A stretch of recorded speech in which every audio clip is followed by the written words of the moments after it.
سفیر ہے یہ بدر منیر ہے یہ روشن دماغ ہے یہ روشن ضمیر ہے یہ ان کی وفائیں پیاری ان کی ادائیں پیاری اعوذ باللہ من الشیطان الرجیم بسم اللہ الرحمن الرحیم ان الشیطان للانسان عدو مبین. شیطان اور گناہ و معصیت یعنی گناہ وہ چیز ہے جس سے انسان کی عبادت کی جو لذت ہے اللہ اسے محروم کر دیتا ہے. بنی اسرائیل کا ایک عالم تھا، اس سے کوئی گناہ ہو گیا. ایک مرتبہ وہ دعا مانگتے ہوئے کہنے لگا، اے اللہ میں نے تو آپ کی نافرمانی کی مگر آپ نے مجھ پر نعمتیں برقرار رکھی. یہ تیرا کتنا بڑا احسان ہے، تو کتنا بڑا کریم ہے. اللہ تبارک و تعالیٰ نے اس کے دل میں بات ڈالی، تمہیں اس کی سزا مل رہی ہے مگر چونکہ تمہاری آنکھوں پر پردے پڑے ہوئے ہیں اس لیے تمہیں وہ سزا نظر نہیں آ رہی ہے. اس نے فوراً دعا مانگی، اے اللہ آپ واضح فرما دیجئے کہ مجھے گناہوں کی سزا کیسی مل رہی ہے. اللہ رب العزت نے دل میں بات ڈالی، کیا تم محسوس نہیں کرتے جب سے تم نے یہ گناہ شروع کیا ہے ہم نے اسی دن سے تمہیں اپنی عبادت کی لذت سے محروم کر دیا. اور یہی نہیں ہے بلکہ گناہ کا اثر گھر والوں پہ بھی پڑتا ہے. ایک سونار تھا، اس کی بیوی نہایت خوبصورت تھی.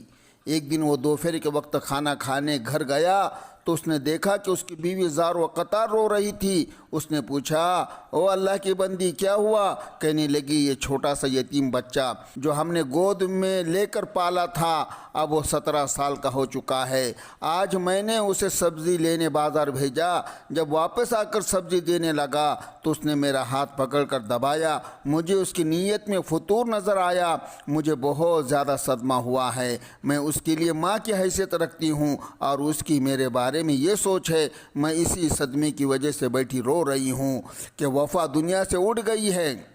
یہ بات سن کر سونار کی آنکھوں میں آنسو آ گئے. بیوی کہنے لگی، آپ کیوں رو رہے ہیں؟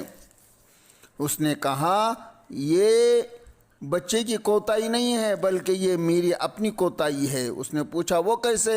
وہ کہنے لگا، آج میرے پاس عورت چوڑیاں خریدنے آئی. اس نے ان میں سے ایک عورت چوڑی پہننا چاہتی تھی مگر اس سے پہنی نہیں جا رہی تھی. اس نے مجھے کہا، آپ مجھے چوڑی پہنا دیں. جب میں نے اسے چوڑی پہنائی تو مجھے اس کے ہاتھ اچھے لگے، اس لیے میں نے چوڑی پہنانے کے دوران اس کے ہاتھوں کو شہوت کے ساتھ دبا دیا تھا. اس کا نتیجہ یہ نکلا کہ میری بیوی کا ہاتھ کسی اور نے شہوت کے ساتھ دبا دیا. یعنی گناہوں کی نحوست ہے یہ.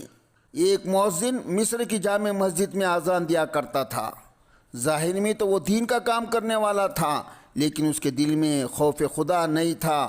اس کے دل میں فسق و فجور بھر چکا تھا. ایک دفعہ وہ اذان دینے کے لیے مصر کی اس مسجد کے مینار پر چڑھا.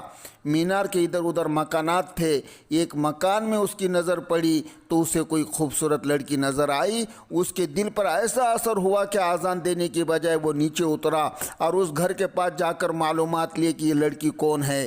کسی نے کہا فلاں جگہ اس کا باپ ہے. یہ اس کے پاس گیا، معلومات حاصل کی کہ آپ کون ہیں. اس نے کہا کہ ہم عیسائی ہیں اور یہاں نئے آ کر بسے ہیں، ابھی ایک دن ہوا ہے ہم یہاں آ کر ٹھہرے ہوئے ہیں. اس نے کہا کہ اچھا میں چاہتا ہوں کہ میں آپ لوگوں کے ساتھ تعلقات رکھوں. اس عیسائی نے کہا اس کے لیے شرط یہ ہے کہ تمہیں ہمارے دین پر آنا پڑے گا، پھر میں اپنی بیٹی کا تمہارے ساتھ رشتہ بھی کروں گا. یہ بڑا خوش ہوا، کہنے لگا ٹھیک ہے میں تمہارے دین کو قبول کر لیتا ہوں. عیسائی نے کہا میرے ساتھ آؤ. چنانچہ وہ اس کے ساتھ سیڑھیاں چڑھ کر مکان پر چڑھنے جانے لگا.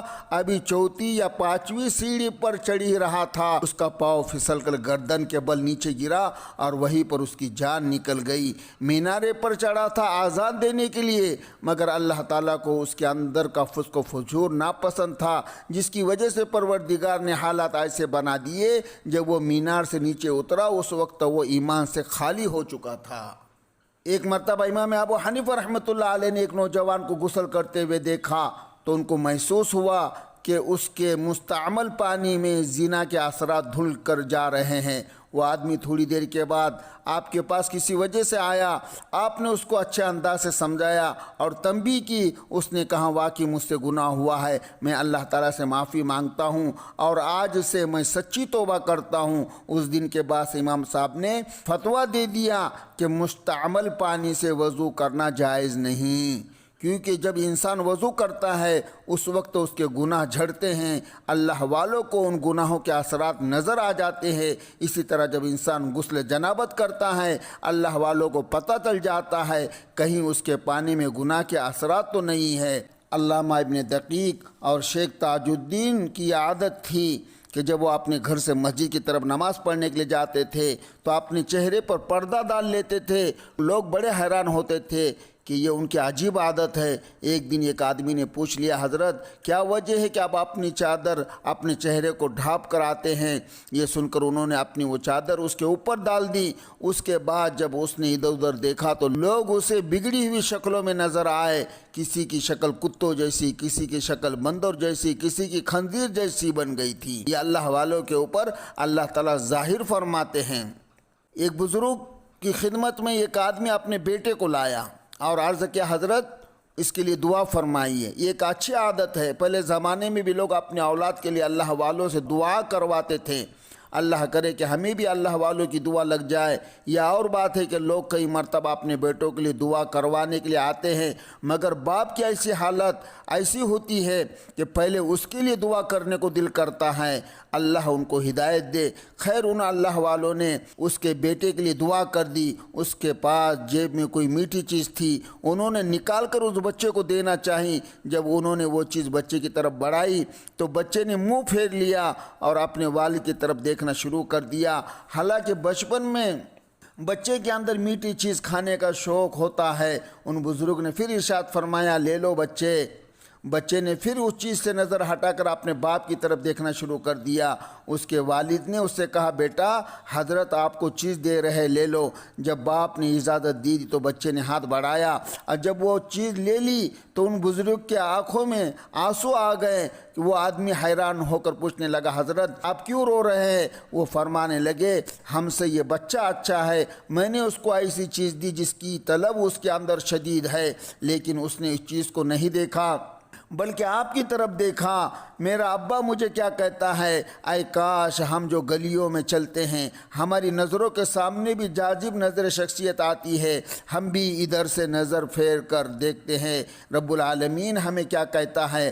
اس لیے ہمیں غیروں کے اس طرف نظر ڈالنے کی بجائے اللہ کی طرف ڈالنا ہے، کیونکہ وہ بچے نے آپ کے بغیر اجازت کے نہیں لیا تو اللہ رب العالمین بھی کیسا برداشت کریں گے۔ بندے میرے ہیں، میں ان کو روزی دینے والا ہوں، میں ان کا معبود ہوں، اور یہ کسی اور کی طرف دیکھیں۔ اللہ ہمیں اللہ کی سچی محبت عطا فرمائے۔